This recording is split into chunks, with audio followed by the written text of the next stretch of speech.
Hello po, Sir Alvin. Nakamute po kayo.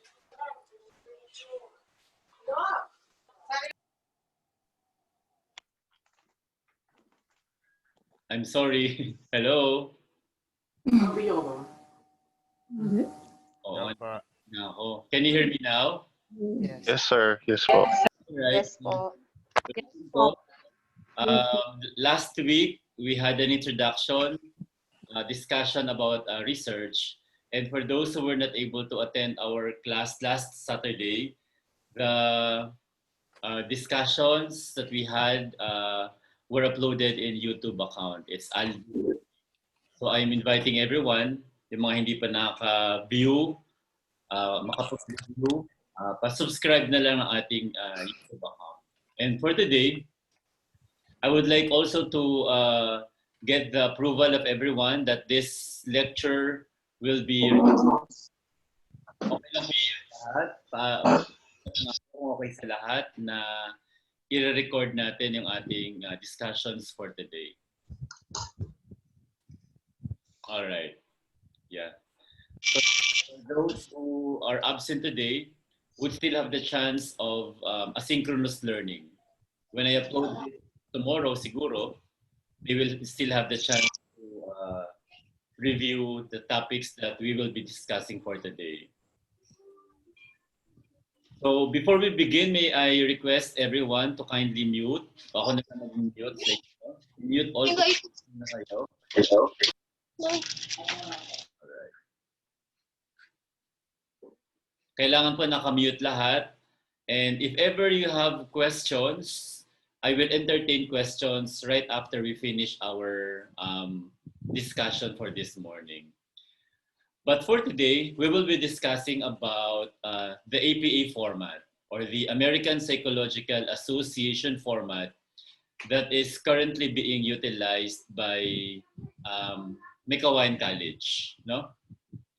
And of course, everyone is aware, I know that everyone is aware that APA stands for the American Psychological Association format. And this time, there is a 7th edition. So it would be nice if you have the idea of the updates about the APA format.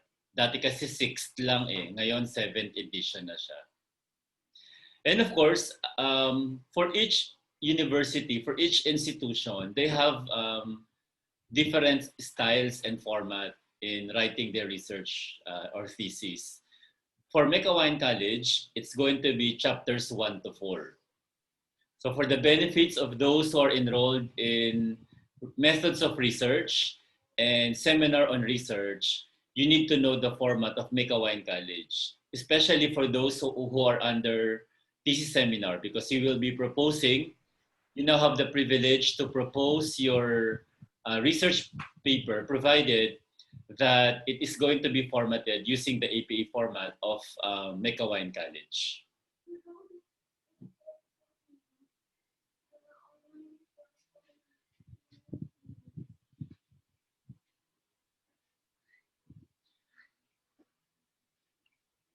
All right, so to begin with, the APA format, or the style, is the official packet style guide of the American Psychological Association. There are many formats that are available, and APA is the most commonly subscribed format. And if you would like to, in the future, if you would like your paper to be published in an international journal, The APA style is the most commonly prescribed format. And researchers who follow the APA guidelines would express their ideas in a form and style both accepted by and familiar to a broad established readership. Kasi mas madaling intindihin, mas madaling reader and siya friendly kapag APA format ang ginamit nyo. And of course, this APA style is being utilized by a wide users such as faculty members, graduate students like you, and researchers. So what are the benefits of having familiarity with the APA format? Number one, you will learn how to avoid errors in composition and grammar. By the way, I will be inviting one guest lecturer who will discuss the composition and grammar format of thesis writing. Of course, she is an English major, so she will be sharing how to avoid errors, how to avoid plagiarism also in writing a research paper. You will also be taught on how to choose appropriate formats for statistics, figures, and tables. Iba na po ang format kasi ng mga tables and figures. Unlike before, kung dati ang table ay punong-puno ng columns and rows, ngayon you will notice pag sinabing APA format, ano na lang siya, puro rows na lang siya, and then 3 rows lang siya that are composed of headings, content or body, and then at the bottom, merong parang pinaka-total.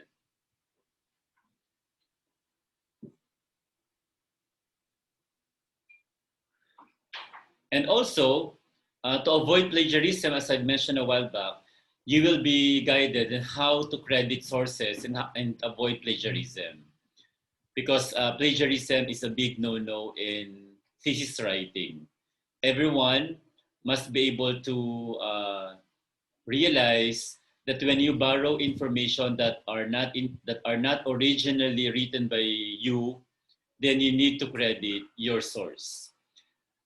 But there is nothing wrong with copying or borrowing the initial thought or informations coming from the authors, from the previous authors.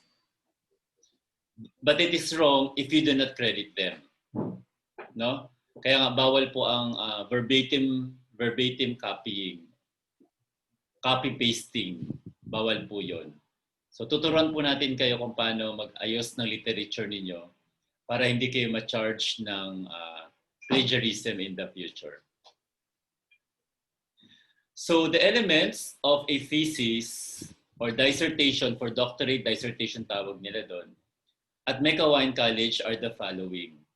Of course, pwede po pa-move po yung slide. Which one? Nasa APA format pa rin po yung slide po na nakikita po namin. Sa akin kasi dito nasa elements na ako ng thesis. Hindi gumagalaw sa inyo?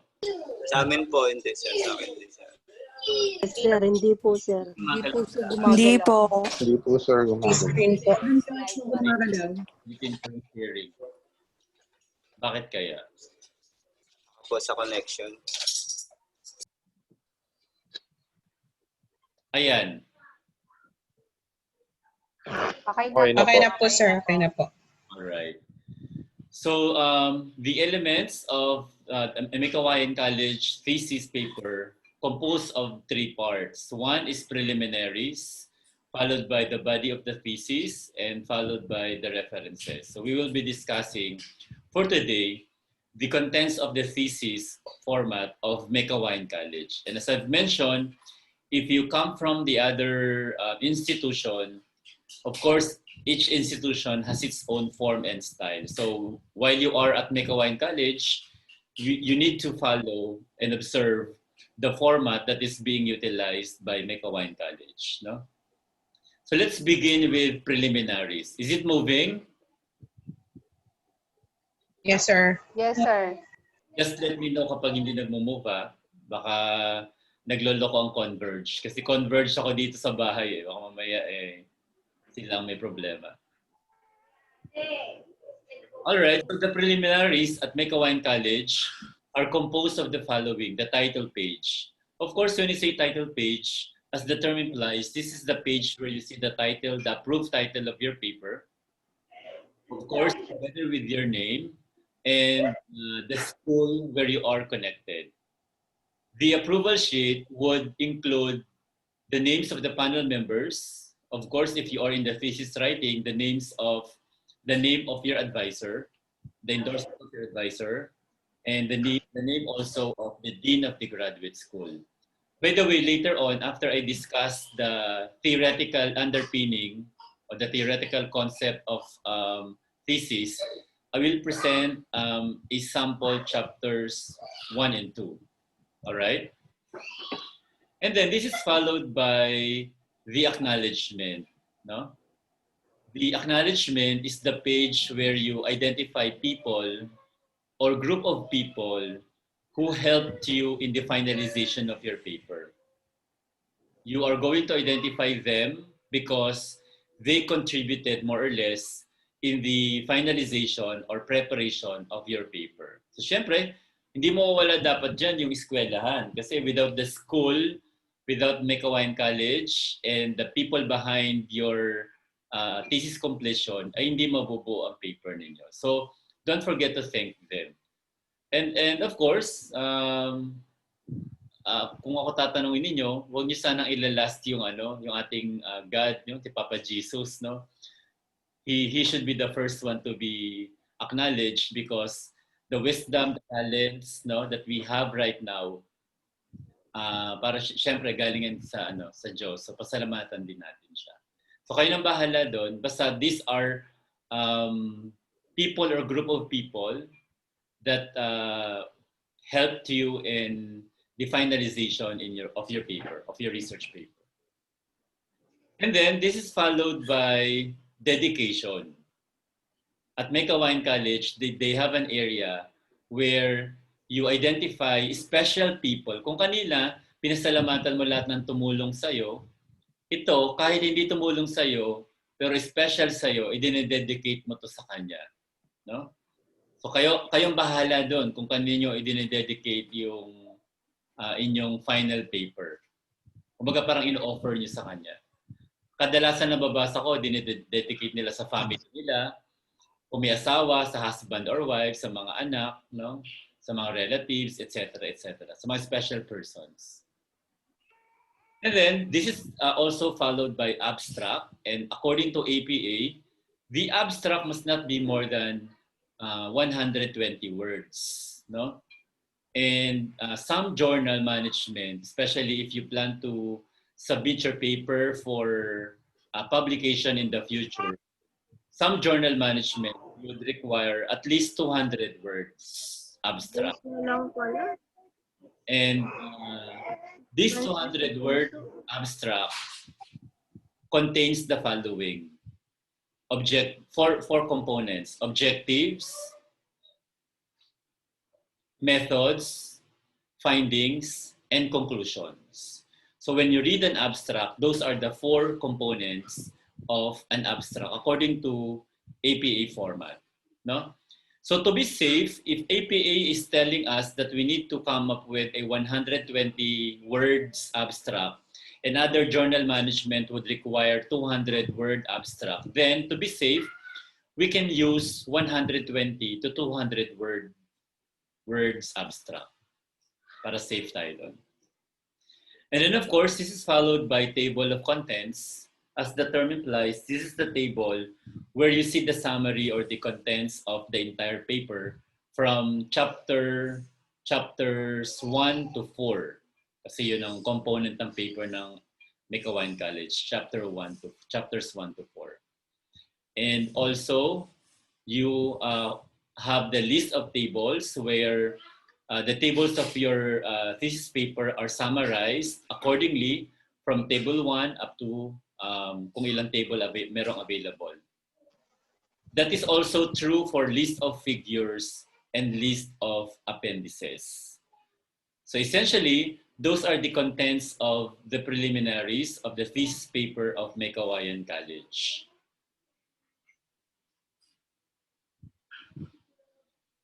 before we leave the contents of preliminaries, do you have any clarification? You can open your audio and ask question if you have question about how to write preliminaries. Sige, kung wala pa, we will now proceed to the next part of the paper or the thesis paper of Mekawayan College. And this is chapter 1. Their chapter 1 is entitled The Problem and Its Related Literature. So for those who came from the other school, usually the related literature is separated and found in chapter 2. But in Mekawayan College, chapter 2 or related literature in other schools is incorporated in chapter 1.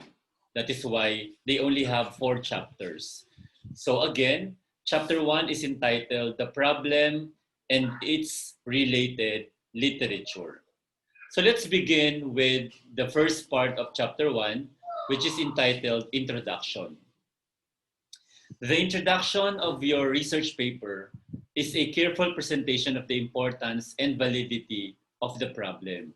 You need to convince, for those who are enrolled in thesis seminar and who will propose their research paper, you need to convince the panel member that the topic that you selected is important and the problem is valid. No? And there should be a systematic and orderly presentation of background information with educational trends related to problem, unsolved issues, and social conditions. Anak mama. Wala ako.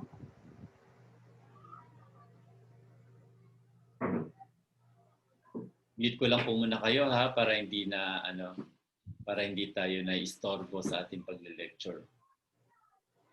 Mag-on lang po ng audio kapag po magtatanong. Okay? So mute all ko muna kayo. All right.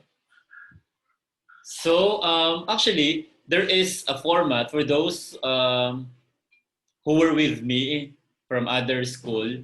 There is a format in writing the introduction. No, we have the TIOC approach. No, and we call it trends, issues, objectives, and contribution approach. So when you say T, you need to highlight the trends in the field. And the reason why we need to use updated references, because trends would always speak of the updated information about the topic that you selected. That is why hindi ka trending pag makaluma ka. Pag medyo makabago ka, trending ka. So dapat pag sinabing makabago, according to the Commission on Higher Education, the references must not be more than 5 years. So if today is 2020, your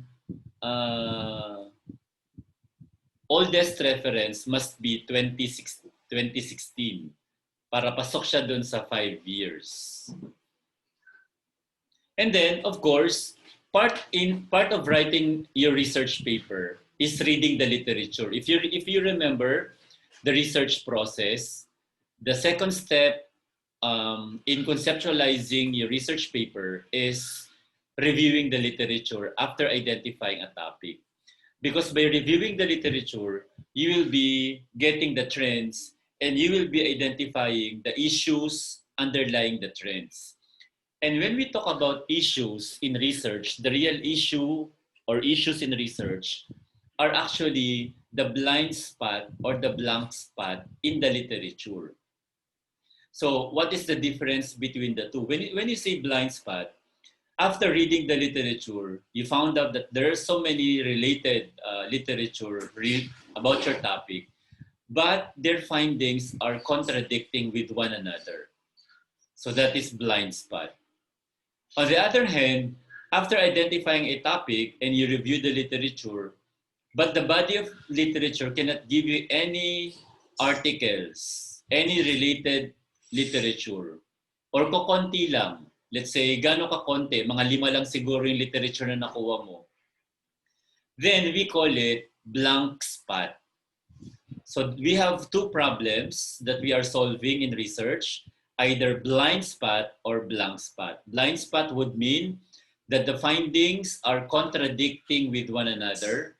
When you say naman blank spot, there are no available literature in the internet, in the online resources. So therefore, when you say if the problem is a blind spot, your goal is to test the acceptability or rejectability of the hypothesis. Kasi napakadaming yung hypothesis eh. Iti-test mo siya. So meron tinatawag na hypothesis testing. And hypothesis testing is statistical in nature. Kaya nga yung mga under ko sa stat, di ba? Yun ang una yung assignment. You need to look for the steps in hypothesis testing. Because hypothesis testing, in principle, is statistical in nature. Numerical, ibig sabihin. In short, the design that you will be using in the future should be quantitative. Kasi nga, quanti would mean number, numerical. So your design will be quantitative if your problem is a blind spot because you will test the hypothesis. So syempre, yung kabaligtaran ng quantitative, yung isa is qualitative. You use qualitative when there are no available literature or what we call blank spot, and your goal is no longer to test the hypothesis. This time, your goal is to contribute an additional literature or information in the body of literature. So it's not testing, it's going to be generation of new knowledge. So if your goal is generation of new knowledge, then it becomes qualitative. So I hope it is clear to everyone that quantitative and qualitative designs will depend on the kind of issue or problem or gap in the literature that you were able to find out. No? Hindi agad-agad sinasabi na quanti ka or quali ka. Depende yun sa pagbabasa mo ng literature. Kaya nga, ang first part ng research process ay topic identification, which you did already. Ang gagawin ko na lang is approval. Nasa page na. Babasahin ko isa-isa yon. But after the approval of your topic, you will need to look for literature. Kasi the review of literature will tell you the kind of problem that you will be having. Either a blind spot problem or a blank spot problem. Pakitandaan po yan kasi yan ang mga makabagong terminologies na ginagamit natin ngayon. And kaya nga sinasabi ko palagi, when you attend my research class, you need to open your minds, no? Be open-minded, I'm sorry. Kasi you might have a previous knowledge about research that are no longer applicable now in the 21st century, no? Kasi noon pag sinabi nating thesis or research ay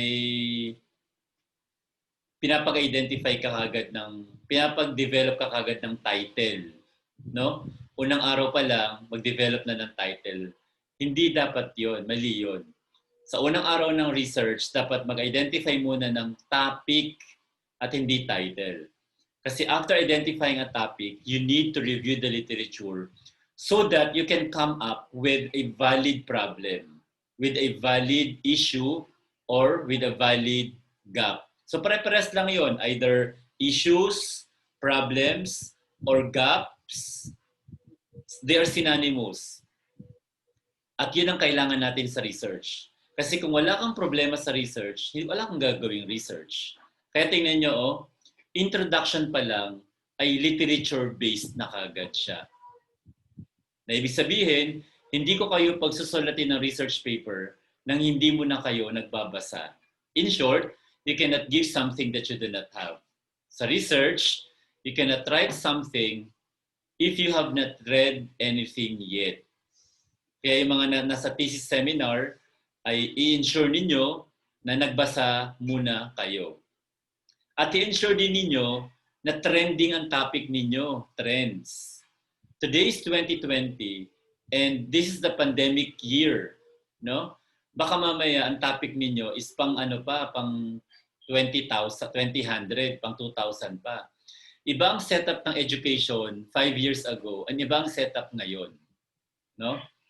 Kung noon puro face to face, ngayon puro online ang classes. Kita nyo nga ngayon, no? Hindi tayo nagkikita-kita face to face. So meaning to say, if your topics are still not updated, this is the perfect time that you update your topic. That is why later on, the part of data gathering procedure, I will be sharing you some innovations on how to data gather. No? So that's the second part of the introduction. Again, T stands for the trends about the field, about the topic. I, you need to pinpoint the issues underlying the trends. And if there is already a problem or an issue, then you come up with an objective or the intent of the paper in the light of the gap that you identify. Kaya nga tayo yung mga researcher, pag may nakuha tayong problema, isosolve natin. And when we solve problem, we do it systematically by developing objectives. Kasi yung objectives natin, yun ang ating sasagutin later on. And then of course, this is followed by contribution. Letter C is contribution.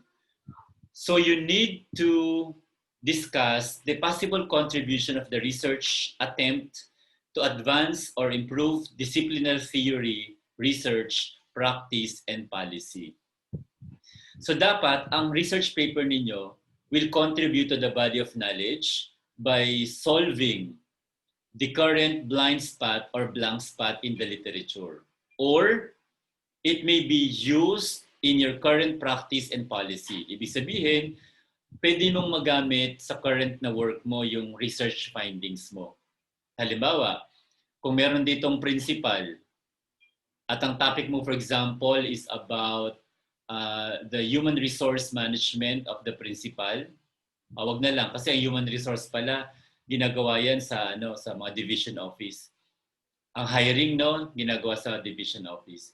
So halimbawa na lang leadership behavior of principal or heads, school heads. And yun ang IV mo. At ang DV mo ay, let's say, teacher's moral. Parang you would like to know whether the leadership behavior of the principal or school heads would have an effect on teacher's moral. Parang pag maganda bang leadership behavior, maganda rin ba ang moral ng mga teachers? Parang ganun yung hypothesis mo. So ibig sabihin, yung findings ng research paper mo na yon should be incorporated in your practice and policy making and policy and decision making. Kasi if you found out that leadership behavior would have an effect on teachers' moral, ibig sabihin, habang ginaganda ng principal yung kanyang pagiging leader or behavior niya, mas tumataas yung moral ng mga teachers niya. So ibig sabihin, pwede niyang i-adapt yun. That's what you call adoption of the research findings and putting those research findings in practice or in policy. This is also a good reminder to those who are aspiring administrators or heads. Please ensure that when you make decisions, the decisions or the policy-making body or the practices must always be based on research. You do not plan, you do not implement something that are not based on research. Dapat palaging evidence-based. No? Yun pa yung aking reminder sa lahat. Kasi if you plan on your own, using your own intuition, hindi naman sa lahat ng pagkakataon, ang ating intuition ay tama. Minsan nagkakamali din. So let's make it scientific this time. That when we make decisions, our decisions, practices, and policies are based on research. And that makes your research scientific in nature. Remember also that when you write a research paper, you're not being asked of your own experience or of your own opinion. So please be reminded to avoid putting your own opinions or experiences in your paper. There should always be citations in your paper, because when you provide citations, it only means to say that you read a lot of literature and you use the literature in your paper. Kaya nga may tamang may tamang way kung paano magkaroon ng in-text citation. So therefore, sa pag-highlight pa lang ng trends at pag-identify, pag-pinpoint ng issues, based na kagad dito sa literature. Kita nyo, introduction pa lang. Hindi kayo hinihinga ng sarili niyong opinion dito. Ito ay galing sa literature. Kasi pag sinabi mong trend, dapat pag sinabi mong issues, dapat galing din sa literature yan. Kaya nga, ang una nating malaking trabaho after this meeting would be reading a lot of literature.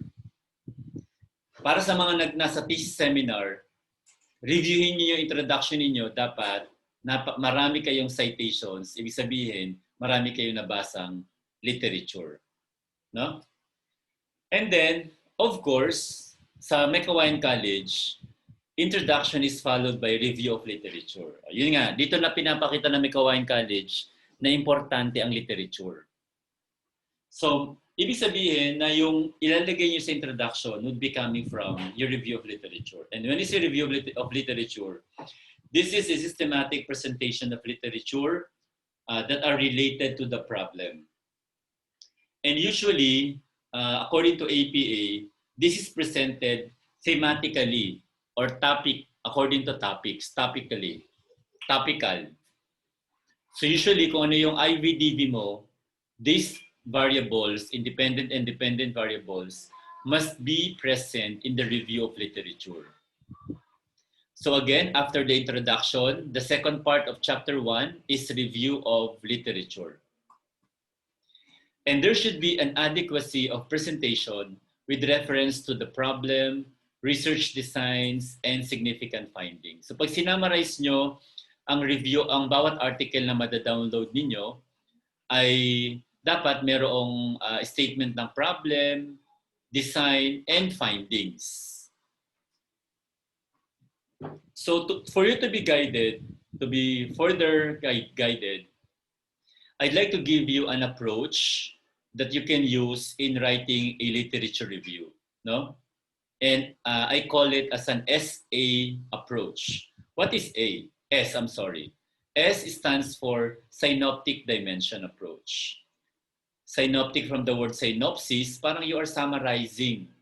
You're summarizing the content of the article or the literature or research that you were able to download.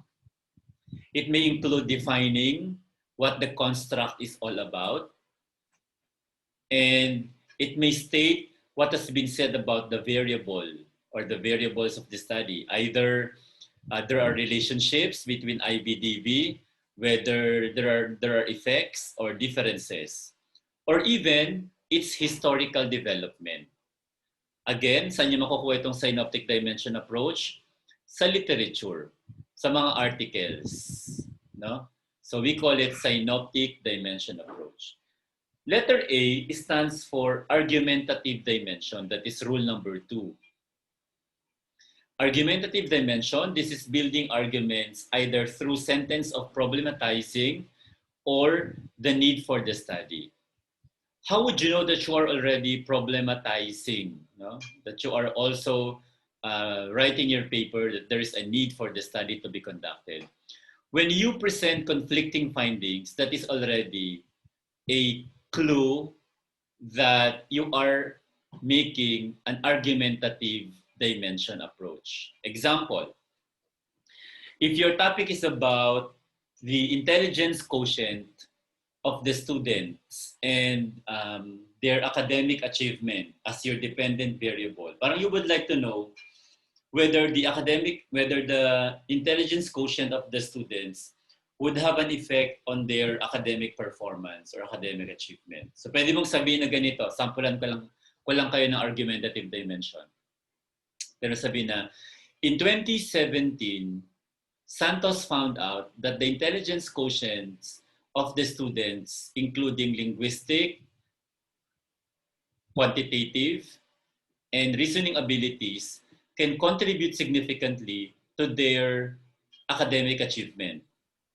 On the other hand, De La Cruz in 2019 found out that the intelligence quotient has nothing to do with the academic performance of the students. So napansin nyo ba na pinag-aaway-away ko yung mga authors?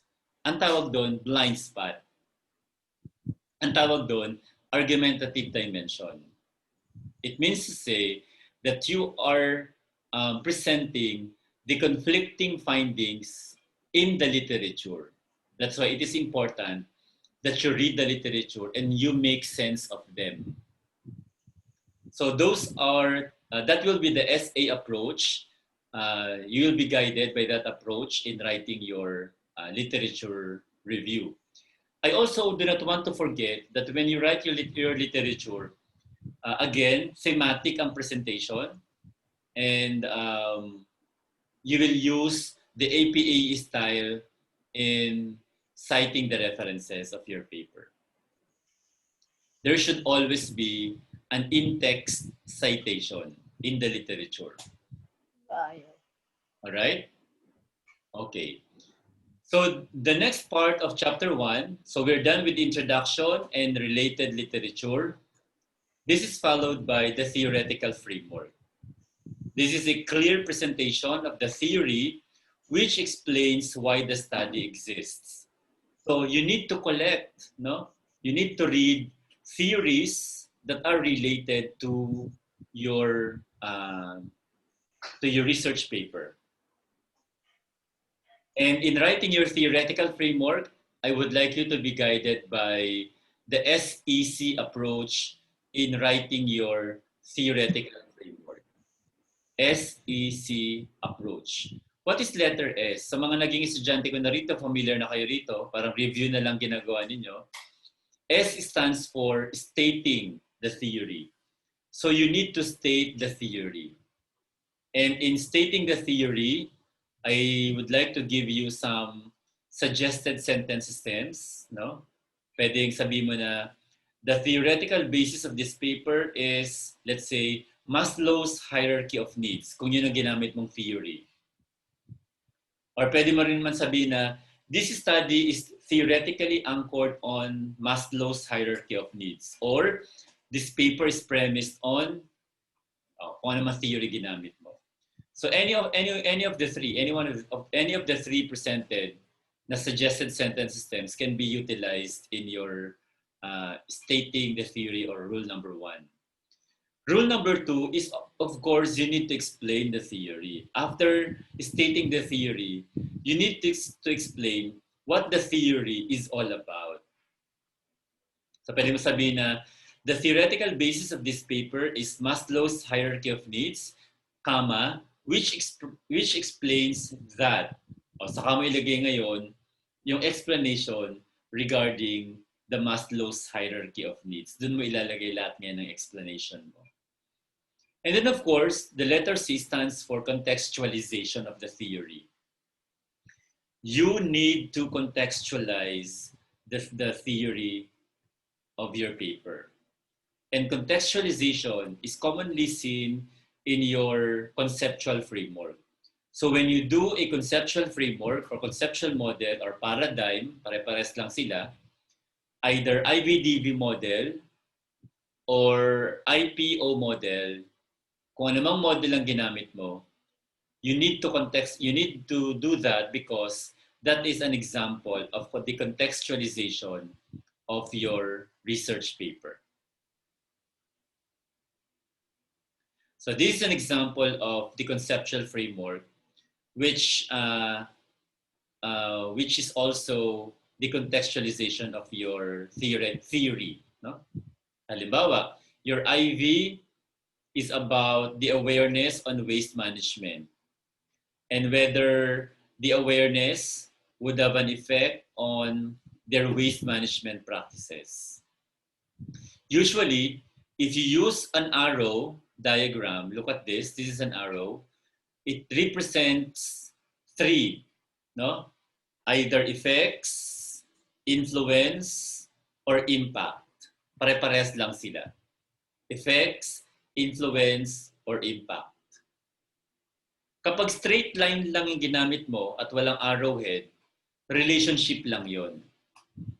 That's why you need to be careful in putting an arrow or line because that must be reflected in your paper. Again, if you use an arrow, your term must be about effect, influence, or impact. They mean the same. Pero kapag straight line lang ang ginamit mo, relationship lang yon. I-connect ko na sa stat para sa mga estudyante ko mamaya sa stat. Kasi iba ang statistics kapag ang question is about relationship lamang. Iba rin ang statistical treatment kapag ang question is about impact, influence, or effects. Kasi kapag effects nang ginamit mo, correlation and regression dapat ang statistical treatment. Kapag simpleng relationship lang, baka pwede na ang Pearson R. No? Parang ganon. Depende yon. So we will discuss that further in our statistics class this afternoon. But what I would like to tell you today, this morning, is that you need to be guided on the use of arrow or straight line, connecting the IV and DV. If you are expecting an output, then you can use an IPO model, the input, process, output model. Pwede rin naman yun. Pero mas madalas na ginagamit would be the IVDV model. And then sa ilalim, pwede mong lagyan figure 1, paradigm of the study or the conceptual model of the study. Lalagyan mo lang ng ganun. So the next part of chapter 1 is a statement of the problem. In stating the problem, you must be guided by the following principles. The problem statement must be clear. And of course, dapat measurable siya. It is succinct, unambiguous statement of specific problems related to the major problem. So by the way, there are two types of problems. It may be major problem or a specific problem.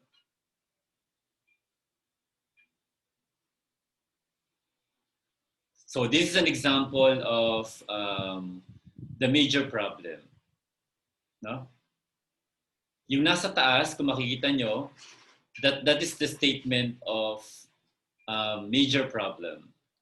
Let's say the major problem of the study is to assess the waste management of students and their effects on their waste management practices. No? Sample lang to. That's the major problem.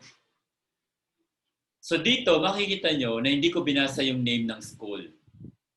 Para ituro ko sa inyo na meron tinatawag na Data Privacy Act. In short, if this paper was done in the past, ngayon, hindi na pwedeng maulit ito. Because the data privacy would tell you that you need to omit or to protect the name of the institution or the school where you're going to conduct the study. So no dropping of the name of the school. Hindi nyo kailangang ilagay.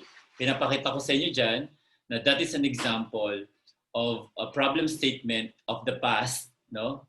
Na nilalagay yung mga pangalan ng school. Kaya kung magbabasa kayo ng thesis sa previous years, lagi may pangalan ng district, may pangalan ng school. This time, no more. No? So that is the major problem. And then, after that, you may say specifically, this study sought to answer the following questions.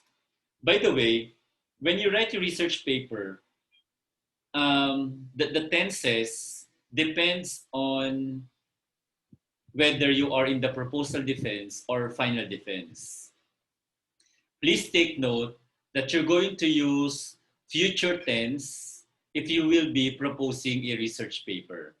So yung mga nasa thesis seminar dito po, dapat po nasa future tense pa lang yan. Kasi malalaman ng panel members na parang kinopya mo lang yung paper mo, kapag nagpo-proposal ka pa lang, past tense na. Kasi ang final defense, past tense na yon. Kasi ibig sabihin, tapos na. Ulitin ko, kapag proposal, future tense. Kapag final defense na, past tense na. So this is an example of a completed paper. Kaya nakalagay dito, this study sought to answer, past tense na siya. Kasi tapos na siya. But in your case, you need to do it in a future tense. Tapos you will notice that there are specific problems, no? And the specific problems are aligned with your conceptual model or conceptual framework. If you notice, the IV, the independent variable of the study, is about waste management practices.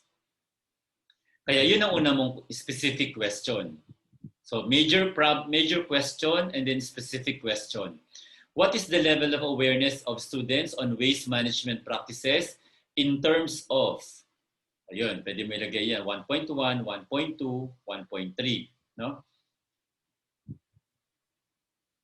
And then, that is followed by your second question, which is your dependent variable. So your dependent variable would talk about students' practices on waste management or waste management practices. So to what extent do the students practice waste management? So that is your second question, which is aligned with your dependent variable. So I will repeat. The first question is about the independent variable. The second question should be about the dependent variable. And then syempre kanina sa conceptual model, meron kayo nakitang arrow, di ba? O may meaning din yon. That is the third question. You may say, do the level of respondents' awareness on waste management significantly affect their waste management practices? So this is now the conjuncture question. So kung meron kang IBDV, dapat meron kang question that is called by-variable question. Pag sinabi natin by-variable question, that question is composed of two variables. So the first variable is respondents' awareness on waste management, and the second variable is waste management practices. Meanwhile, the first two questions are called univariable. Bakit siya tinawag na univariable? Kasi isa pa lang. Isa lang yung question na present doon. Ayan, yung first two question. So level of awareness about waste management practices is a univariable. Ibig sabihin, one variable lang siya. Number two question is also a univariable question that is about students' waste management practices. Yung mga nasa ilalim, mga sub-variables lang siya. Hindi siya counted as main variable. Alright? So you have univariable and bivariable questions. Bakit kailangan nyo matutunan yan? Kasi later on sa statistics po, malalaman ninyo na kapag univariable ang question, that is addressed by a descriptive statistics. That is solved by a descriptive statistics. On the other hand, if the question is bivariable question, that is usually addressed by inferential statistics. Yun ang kaibahan ng descriptive at saka inferential statistics. Because descriptive statistics would solve univariable questions and inferential statistics would solve bivariable or multivariable questions. Pag sinabing multi or multi, ay hindi lang dalawa, more than two pa yan. And then some panel members would like to add questions such as, based on the findings of the study, what implications may be drawn? Kapag nirecommend nila yan, then pwede namang isama. So sa proposal defense, the panel members will critique the problem statements that you will be developing. And then upon approval, saka kayo mag-implement ng research paper ninyo. Alright? So ganun sa mga nasa thesis seminar, bibigyan kayo ng critic, and then kapag in-approve ng critic, saka kayo isasalang sa proposal defense.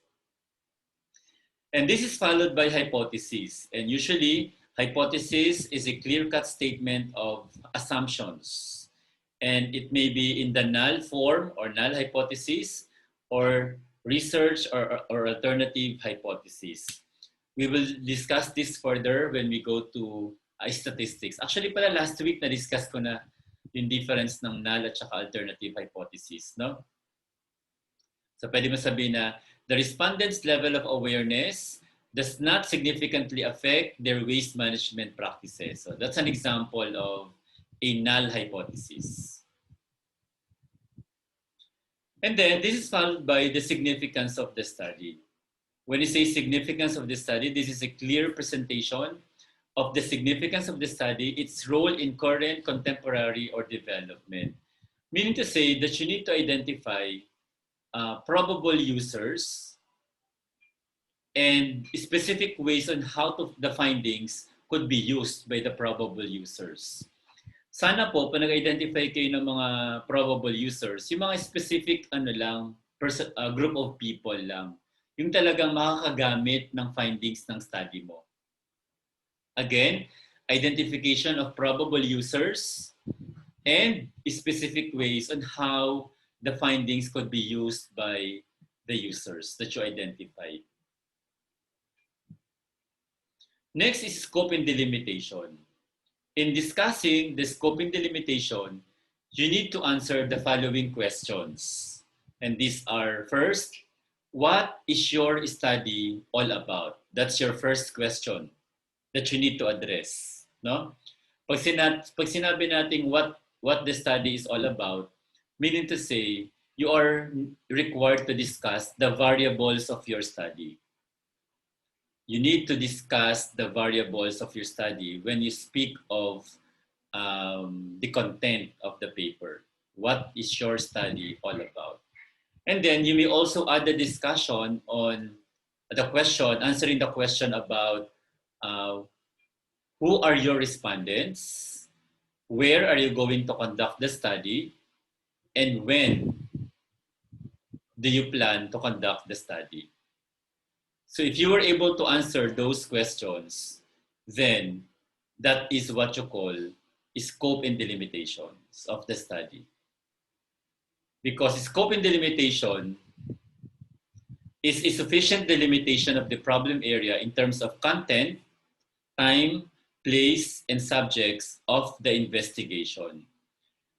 And please take note, I've mentioned about data privacy a while back, that there is no need for you to state the specific name of the school or the specific name of the institution that you will be using as your place and subjects of investigation.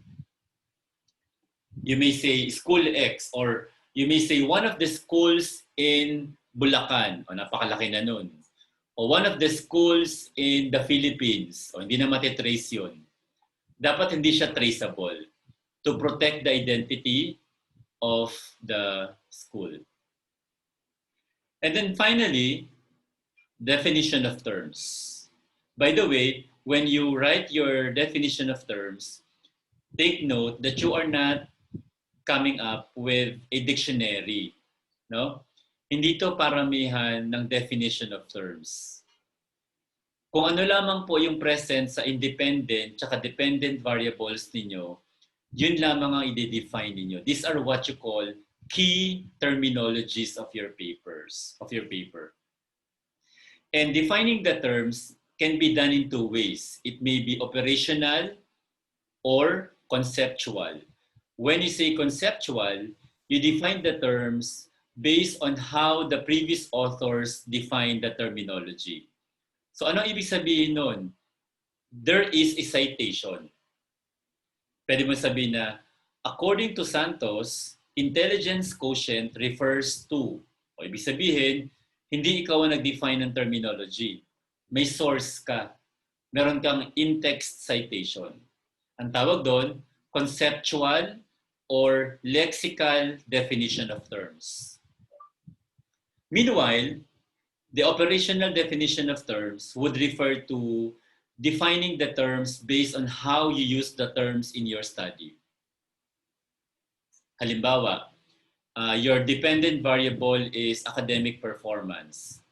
At ang sinama mo lang sa academic performance mo is English, math, and science. So you may say, as used in the study, academic performance will be assessed using their performance in science, English, and mathematics. Walang citation. Kasi ang tawag doon, operational definition of terms. Did you get that? So this definition of terms, as I've mentioned, you can use operational or conceptual definitions of key variables. Ang tanong, alin ang dapat gamitin? Operational or conceptual? Either or, pwede rin namang both of them can be used, no? All right, so any question about chapter 1? I'm now opening the platform, the Zoom platform for questioning about chapter 1. Sir, question po. Yes po. Sir, regarding po dun sa theoretical framework, di ba, you mentioned earlier po na sa related studies po, not more than 5 years po dapat yung aming resources po. Regarding po sa theoretical framework, ganun din po ba, sir, ang scope po ng time? Dapat not more than 5 years yung theory na included? Pwede po bang malaman kung sino po yung nagtatanong? Fernando Junicio po, sir. Okay, sige. So, sa mga magtatanong po, kindly state your name para naman, kahit di ko kayo nakikita, kasi maliit lang yung screen ko, hindi ko lahat makita. Alam ko kung sino yung ano. So, Mr. Junicio, when you use a theory, definitely, theories would always be old. Halimbawa, yung Maslow's hierarchy of needs, old na yan. Mga 1940s pa yata yan, o 1950s eh. Pero ang tanong, paano mo siya i-update? So magkakaroon ka ngayon ng secondary citations. Ano yung secondary citations? Maghahanap ka ng isang published research paper kung saan ginamit si Maslow's sa kanyang paper. Yung Maslow's theory sa paper niya. So pwede mong sabihin na, halimbawa ako, gumawa ko ng paper ko ng 2018, example lang, no? Pwede mong sabihin na, in the study conducted by Nuki in 2018, wait lang, the theoretical basis of the study is Maslow's hierarchy of needs. Hindi mo ilalagay 1950s. Ang ilalagay mo ron, open parenthesis, Nuki, 2018, and then close parenthesis. Kasi kung yung Maslow ang pagbabasihan mo, lumang-luma na yon. Kaya lang, applicable pa siya. Pero kailangan updated ang references mo. So therefore, when you read articles, you can already look for theories na mga sinite nila. And then later on sa paper nyo, magkakaroon kayo ng tinatawag na secondary citation. You are discussing the old theory but was also adapted by an author that is, by a paper that is updated. Nakuha niyo po ba yun? Ang tawag po doon ay secondary citation. Kaya nga, walang reason para hindi kayo makagamit ng mga bagong references, ng mga updated references. Kasi kung yung theory na yon ay talagang gamit na gamit, sa mga updated researches or articles, nasa site din siya. Mr. Junicio, nasagot ko ba yung tanong mo? Yes po, sir. Thank you po. Okay, sige. Good. Meron pa? That's a good question. I like the question. By the way, naalala nyo dati na sabi ko merong online resources ang May Kawayan College and it's called EBSCO Host, no? Ibig sabihin, hindi nyo na kailangan pumunta sa library or lumabas para tumingin ng articles. Na-provide ko na ba sa inyo user ID and password? Hindi pa. Not yet, sir. Not yet. Hindi pa po. Yes po, sir. Okay po. Posted na po, sir, sa group. Okay, very good. Naunahan ako ni Madam. Sasabihin ko pa lang sana na pinapost ko na po sa FB page natin para hindi nyo makalimutan o kung nakalimutan nyo ay mabalikan ninyo. Nandun po yung user ID and password. So I will require everyone not to use non-published articles. Kasi when you do the literature review, it is very important that you only use published articles. Di ba ang tawag natin dun is, anong klase ng literature?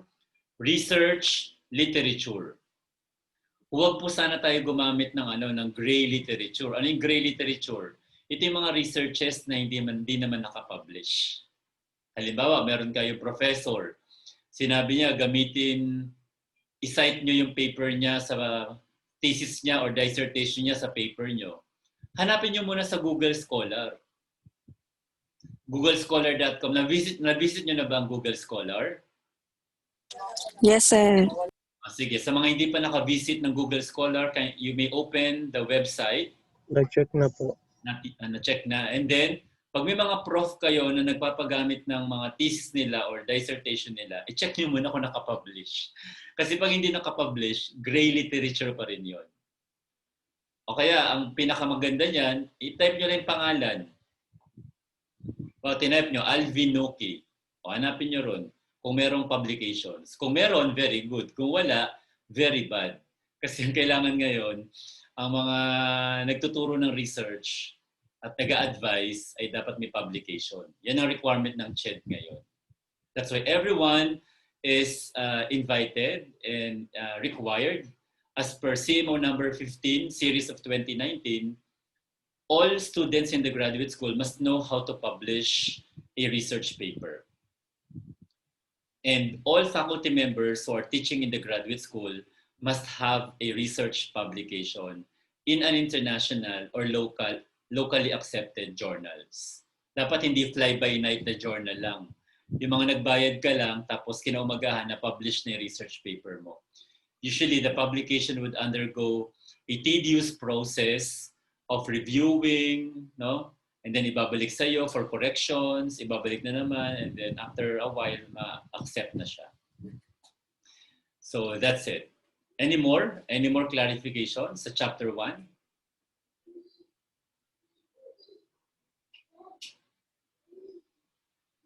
Kaya ang gagawin ko, after today, siguro magre-rest lang ako mamayang gabi. Tomorrow, ay isa-isahin ko na yung mga in-upload ninyo at mag-a-approve na ako ng independent tsaka dependent variables na in-upload ninyo na nasa page natin.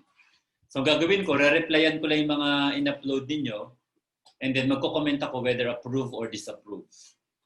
Kapag disapprove, magpapalit kayo ng topic. Kapag approve, tuloy niyo na sa review of literature na gagawin ninyo.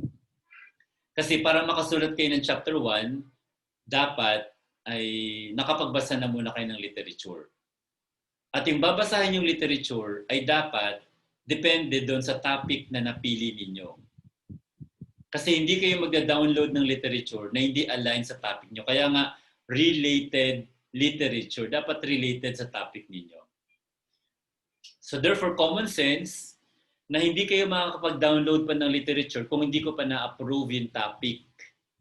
Kaya ang assignment ko sa inyo, yung lahat ng pinost nyo doon, is i-assign ko na yon at magbibigay ako ng approval or disapproval. Para makapagsulat na kayo ng chapter 1. So therefore, madali lang, di ba, ang paggawa ng chapter 1? Tapos bibigyan ko pa kayo ng sample ng chapter 1. So therefore, ang next na assignment nyo na ngayon is gagawa na kayo ng chapter 1. That will be your next assignment after the approval of your topic. Any question?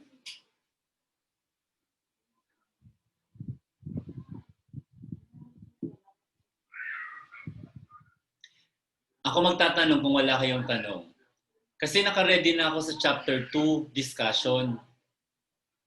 Yan, naka-ready na ako. Methods and Procedures, ang title ng chapter 2 ng Mikawayan College.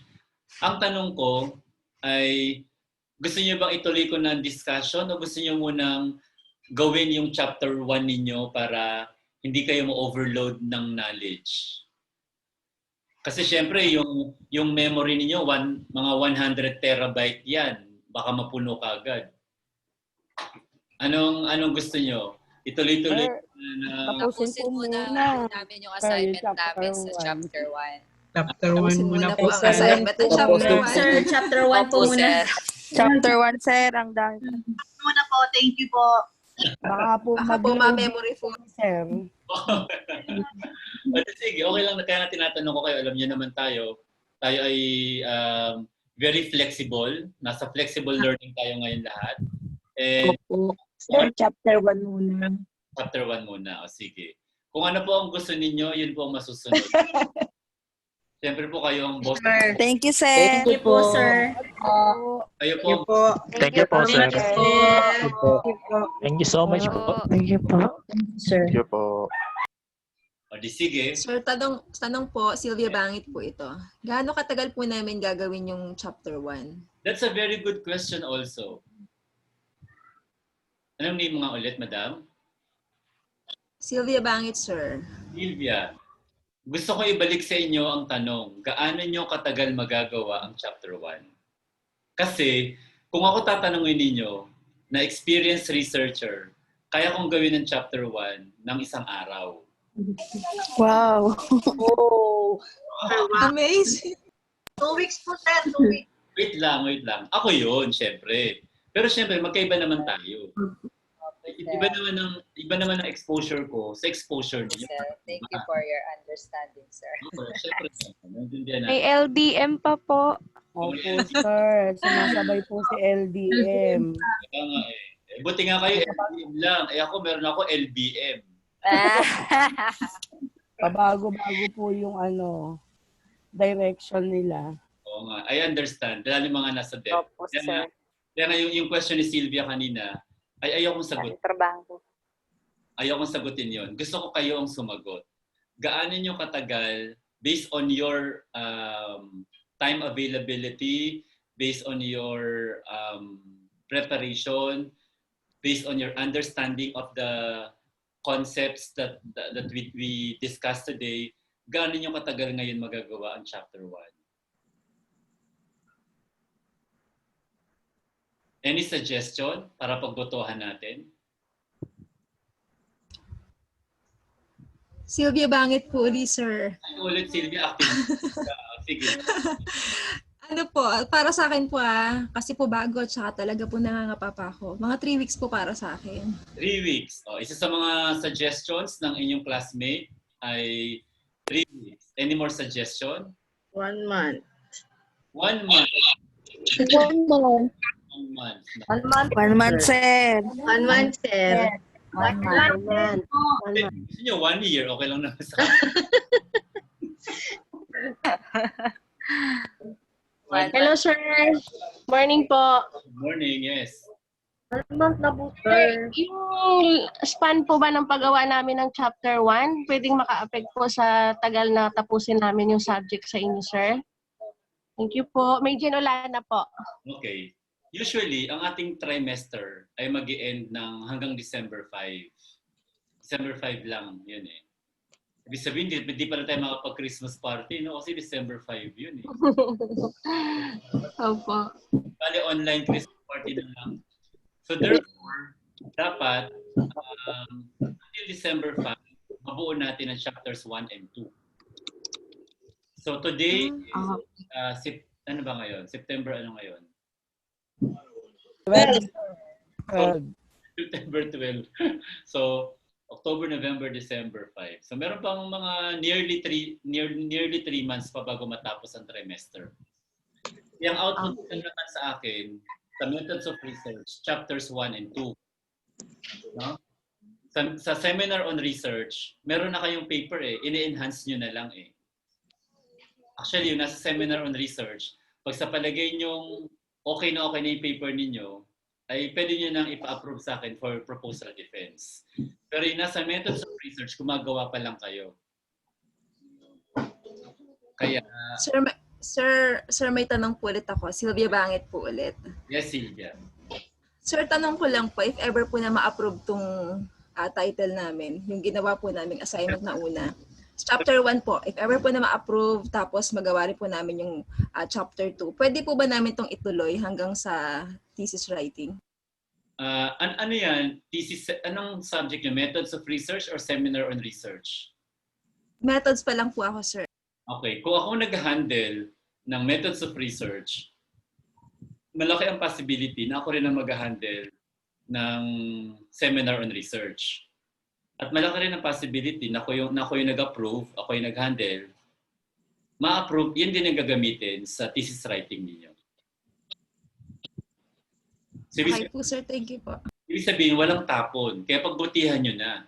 Kasi hindi natin sasayangan yung semester natin, nabubuo tayo ng paper nang hindi naman magagamit. Ibig sabihin, yung output nyo dito, yun yung gagamitin ninyo sa seminar on research.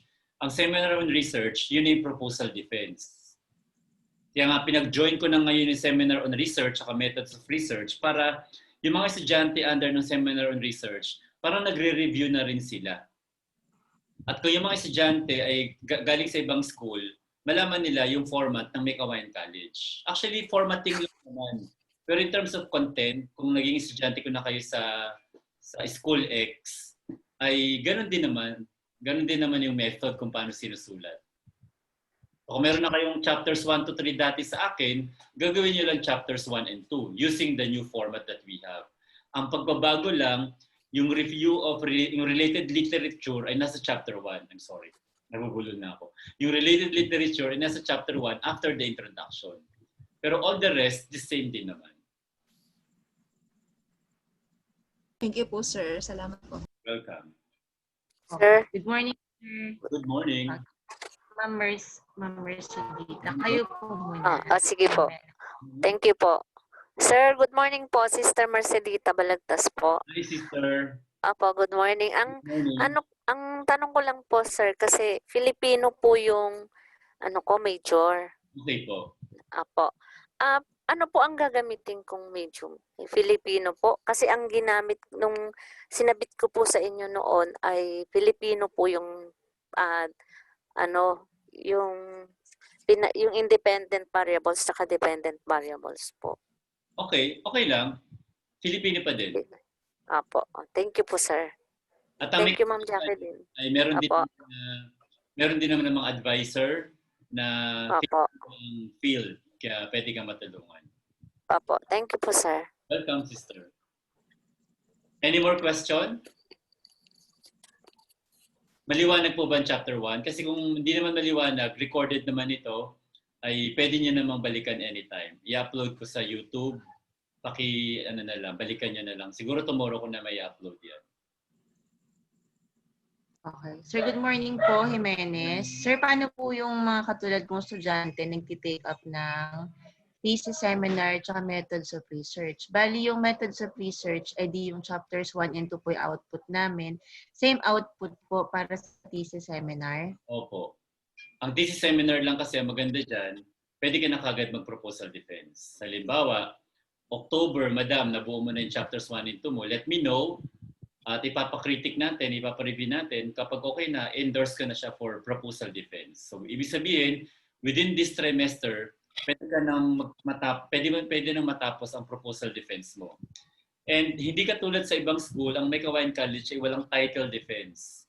Proposal defense agad, chapters 1 and 2, and then pagdating mo ng thesis writing, saka ka mag-final defense. Ulitin ko, ang proposal defense ay nasa seminar on research, ang final defense ay nasa thesis writing enrollment. Yun ang policy ng May Kawayan College.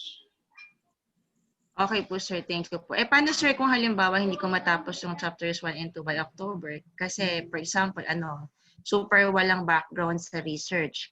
Unlike dun sa iba, what will happen po? Pwede kang until kahit mga December, first week ng December. Kasi ang ina-expect ko dyan, mga second week o third week ng October, buo na yung chapters 1 and 2 ninyo. No? Tapos, okay po, sir. Thank you. Oo. Tapos meron din ako mga guest lecturers na pwedeng magbigay sa inyo ng more information. Pero by October, dapat buo ng chapters 1 and 2. Okay po, sir. Thank you so much po. Alright. Doc, good morning po. Sir Giancarlo po, Sir JC po. Yes. Ask ko lang po, di ba po mahaba po yung period ng time o yung time nung paggawa nila ng chapter 1, yung mga methods of research po. How about po yung mga enrolled po sa seminar and then thesis writing? So yung pong pag-discuss nyo po ng chapter 2 ay medyo matatagalan pa po. So yung pong mga seminar and research po, pwede po bang ma-review nyo rin po kami ng mas maaga about chapter 2 para po in preparation po for our proposal? Pwede rin. Actually, yeah.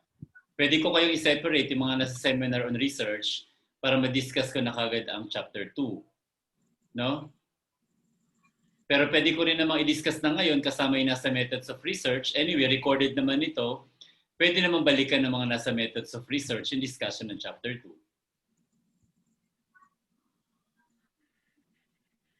Pwede naman yun. Thank you po, Doc. All right. No problem. Any more question? O kung gusto niyo para hindi kayo ma-overload ngayon, I'm sorry. Para hindi kayo ma-overload ngayon, next Saturday ang chapter 2 natin. Para yung mga na-absorb nyo ngayon ay hindi na mabawasan. Baka malaglag pa nandiyan na eh. Kung gusto nyo, Kaya po. Pwede din po, sir. Pwede naman po. Pwede, sir. Pwede. Pero pag Yes, sir. Pwede po. kung sa methods of research, Pwede po. kung kailan ang submission ng chapter 1. Kasi submission lang naman ang usapan eh. Pero yung lectures pwede namang tuloy-tuloy pa rin. At teka lang before I entertain question, can we agree first kung gaano katagal gagawin ng methods of research ang kanilang chapter 1? May nag-suggest kanina 3 weeks, another suggestion 1 month. 1 month. Sir, 1 month lang po siguro, sir. 1 month. 1 month po, sir. 1 month. 1 month, sir. 1 month na po. Okay, so Sir, 1 month na po. marami na naririnig na 1 month ang gusto nilang submission ng chapter 1. Yes, sir. Sir. Sir, 1 month po. Opo, naririnig ko na po. So today is September 12. Next month ay Pasukan. October 10. Hello, good morning po, sir. Good morning. Trinidad Santos po. Sir, ano lang po, suggestion. Total po, marami po kaming nasa DepEd. Kung po pwede po sana after nung transition ng pasukan, from after no October 5, yung week po na yon, para tapos na po yung mga activities tsaka yung mga requirements po na dapat naming accomplish. So what's your suggestion again? Suggested date ba yung sinasabi mo after October 5 ka mo? After po nung week na yon, yung first week po ng pasukan or second week po. Yung submission. Apa. O kaya October 10. 10. Saturday yun. Okay ba yun? October 10? Or the next week. October 17. Ako po, parang malapit na sa November. Sige, malapit na sa November. Sige, okay. October 17, okay ba kayo?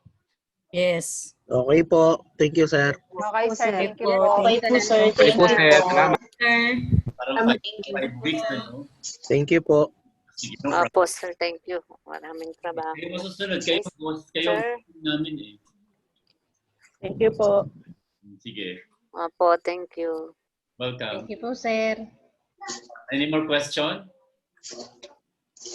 Hello po, sir. Ako po uli. Ito, Po, Sister Balagtas po. Nice. Sir, kasi po, yung naka-enroll ko, sir, po, yung naka-enroll ko po kasi na pina-enroll sa akin ni Ma'am Jen ay, ito pong research at saka po, compre. Wala po ako nung seminar. Next sem pa po daw yun. So, tatapusin ko lang po yung 1 and 2. Tapos sa next sem pa po ako mag-third, ano po, chapter 3. So, Ay, seminar po pala. Sorry. Opo, sir. Ayan, ingay. Tsaka, parang bakit? Oo nga, pwede na isabay yun. Ay, sige, papatanong natin kay Sir Francis. Baka nalito lang siya ron sa na-recommend sa'yo. Pero baka pwede nang isabay yung itong methods of research, research seminar at saka compre. Para next semester, meeting ka na lang, final defense na. Tapos, graduate ka na.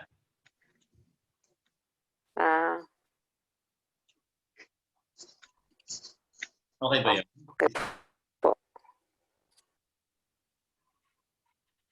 Okay na? Nasagot ko ba? Okay po. Sige po. I-ano na lang ni Miss Jen, ayusin ni Miss Jen. Alright, meron pa po bang tanong regarding sa naging discussion natin today? May nakatulong ba ang discussion ng preliminaries and chapter 1? Opo, sir. Yes, sir. Malaking tulong po, sir. Ay, salamat naman. Kahit konti sana may naitulong ang ating discussion. Yes po. Yes po. Para po, sir. Marami po kaming natutunan. Po, sir. Marami po, sir.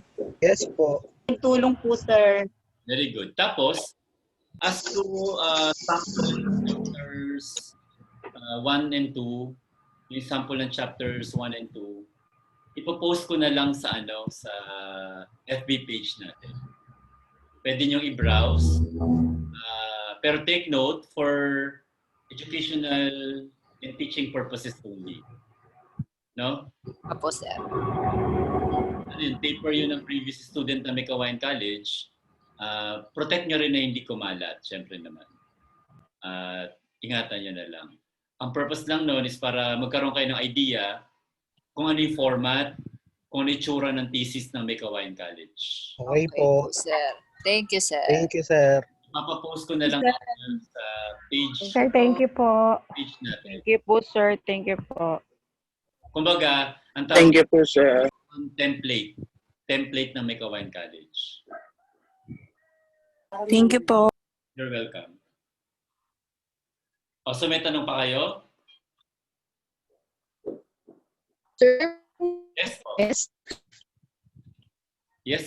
Si Ma'am Ruby Rose Cancera, sir, pwede po ba next time na kung pwedeng Google Meet yung gamitin? Kasi sobrang hina po ng internet ko dito sa Isabel. Nasa province po ako ng Isabel. Medyo lakas sa data, yung Zoom, na lagi po akong palabas-pasok sa...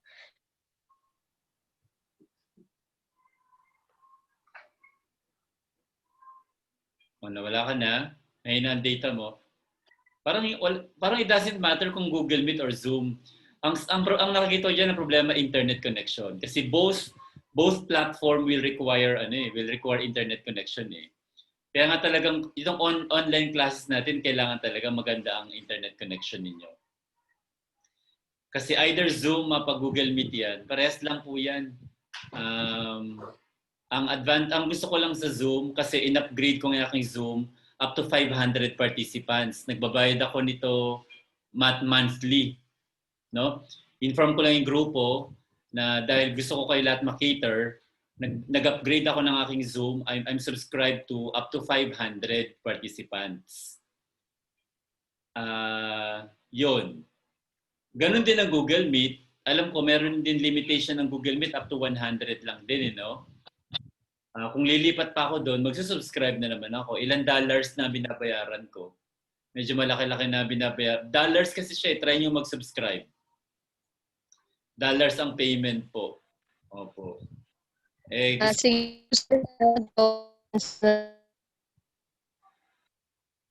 Hindi maintindihan. Anyway, ang maganda naman sa atin, sabi ko nga, this is synchronous learning. Saan po ba nagbabayad? I'm sorry, paano nagbabayad?